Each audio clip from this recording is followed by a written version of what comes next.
Ukraine is expected to be at the top of the agenda at a couple of meetings that are taking place this week, both the EU Foreign Affairs Ministers meeting and a meeting of leaders of the coalition of the willing countries.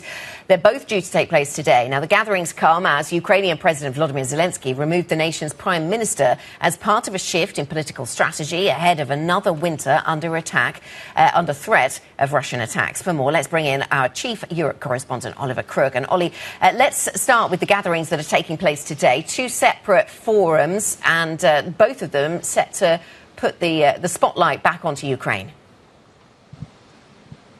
Yeah, absolutely. The first of which is here in Brussels, where foreign affairs ministers from the European nations, EU nations, are arriving here at the European Council to have a discussion, yes, about Ukraine, also going to talk about Israel, and of course the latest developments within Iran. But I think for the Ukrainian conversation, I think overarching in both of the meetings, the second taking place in Paris, hosted by Emmanuel Macron in the coalition of the willing, I think also a lot of it is just going to be a strategy discussion. There is a really different dynamic for the Ukrainians coming into this year. They've gained momentum on the battlefield. They've got that EU loan that we've been talking about, but then they've also won this sort of unexpected, almost not quite full-throated, but endorsement from the President of the United States last week at the NATO meeting, where he had some really very warm words to say about President Zelenskyy, about the sort of Ukrainian war effort. And I think also the sort of within his own mind, the President of the United States, this idea that the Ukrainians now are holding cards. It's not like it was 18 months ago when he was sort of, yelling at Zelenskyy in the Oval Office saying you have no cards.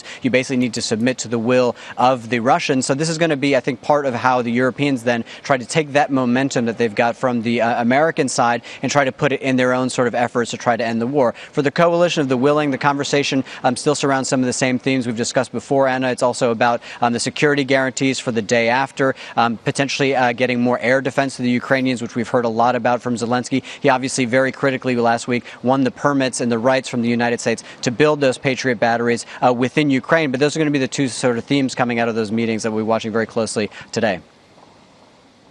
Ollie, you've spent time on the ground in Ukraine. You've interviewed Zelenskyy. What assumptions should we make about how concerned the Ukrainians are right now about the passing of US Senator Lindsey Graham, who was such a pivotal supporter of Ukraine within the Trump administration, not serving an official role, but with the ear of the president?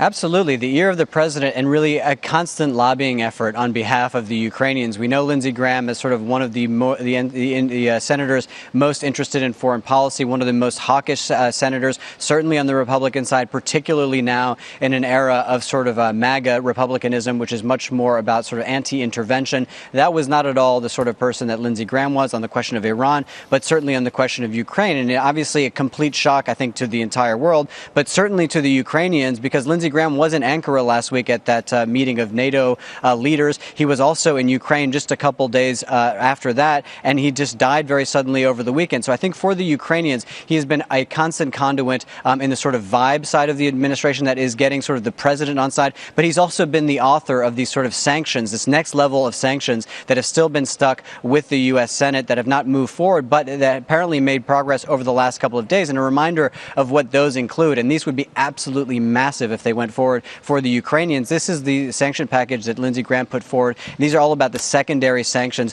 on those who support Russia. That would basically see the United States imposing tariffs and those kinds of measures on them. So that is something that the Ukrainians will be very concerned about. A, not having the sort of support in the ear of the President of the United States, but also potentially stalling the efforts of that Lindsey Graham sanction package, which has not yet been put into effect.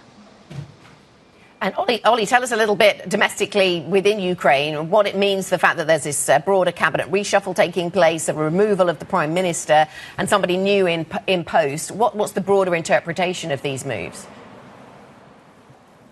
Yeah, exactly. This is a prime minister. I mean, there's a shuffle just about a year ago, which is when the current prime minister came into office. She's now basically being sent off. She may become ambassador to the United States, we understand from some of our reporting. And there are a couple other people that are in the pipeline. One is the CEO of the state-owned Naftogaz, that is the Ukrainian gas company. And of course, there is Denis Shmyhal, who is the former prime minister. We've interviewed him a few times and spoken to him. But he's also taken over the domain of energy minister. So both of these men that might might replace the former prime ministers are people that are very sort of well-versed on the question of energy and stabilizing energy. For example, within the sort of all the issues that we've had with the bombing of infrastructure, the destruction of Ukrainian energy infrastructure, Naftogaz, which is responsible for all of the natural gas, they have managed to keep their supplies stable. So these are two individuals who are very well versed within the energy complex within Ukraine, and something that they're going to be thinking about very, very concertedly going into the winter. Of course, this has been a sort of